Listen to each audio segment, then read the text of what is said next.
बोले तेरी नगरी में आके कहता मन नहीं कौन बनी वीडियो बनाई। हाँ गाइस हमें hi guys welcome to my એટલે લેડીઝ પોસ્ટ કરે તો ચોતડી જઈશ લેડીઝ नहीं गत्री बत्ती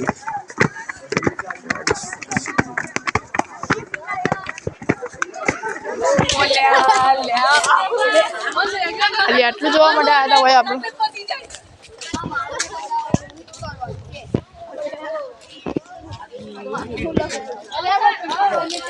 હાય ગાઈસ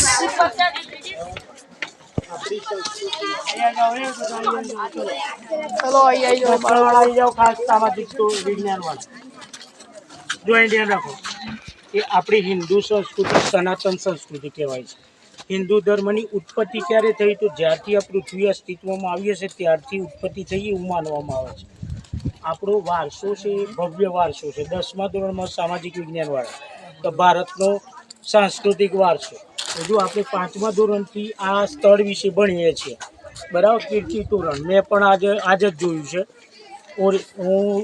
1 વર્ષ સુધી આ રસ્તે અપડાઉન કર્યું તો અહીંયા જોતો હતો આમ પણ રૂબરૂ આવવાનું આજે જ થયું। હવે જો આપણી સંસ્કૃતિ એટલી આગળ હતી ને એ સમયની જો પ્રખ્યાત સંસ્કૃતિ જોઈએ તો રોમન સંસ્કૃતિ એના કરતાં પણ આપણે આગળ હતા। તો એ વખતે શું થયું કે ભારત સોને કી ચીડિયા કહેવાતું હતું। વિદેશની તમામ પ્રજા ભારતમાં આવીને અહીંયા સમૃદ્ધિ જોઈએ એટલે આક્રમણો કર્યા અહીંયા આધિપત્ય સ્થપાવ્યું અને જો એ વખતે વહીવટીતંત્ર ધર્મના આધારે ચાલતું હતું। રાજા પછી આવતા હતા ધર્મગુરુઓ પહેલાં હતા ધર્મ પહેલાં હતો પછી શાસનતંત્ર હતું બરાબર। એટલે આપણે આગળ જોયું તો જો બધા જ ભગવાન વિષ્ણુ ભગવાનના બધા જ શિલ્પો જોઈએ આપણે અવતારના આ પણ જુઓ આમાં પણ દેવદેવીઓની મૂર્તિઓ કોતરેલી છે અને આપણે 10મા ધોરણમાં પૂછાય છે કે શિલ્પકલા તો આપણા ઓછા સાધનો છીણી અને હથોડી વડે પથ્થર કે લાકડામાં જે કોતરણી કામ થાય ને શિલ્પકલા કહેવાય। અને જો એ વખતના આક્રમણખોરોએ ભારતને બરબાદ કરવા માટે શું કર્યું કે ધર્મ પર પ્રહાર કર્યો એટલે આપણા ધાર્મિક સ્થળોને તોડ્યા જુઓ તોડેલું દેખાય છે આ બધું એ આક્રમણખોરો વખતે આ તૂટેલા જુઓ શિલ્પો તોડ્યા ના તોડ્યા છતાં પણ આપણી સંસ્કૃતિ એટલી ભવ્ય હતી કે આજે પણ આપણે જુઓ કેટલો ભવ્ય વારસો છે। ઓરિજિનલ કેવો હશે બરાબર એક કહેવત કોઈકે કીધું છે કે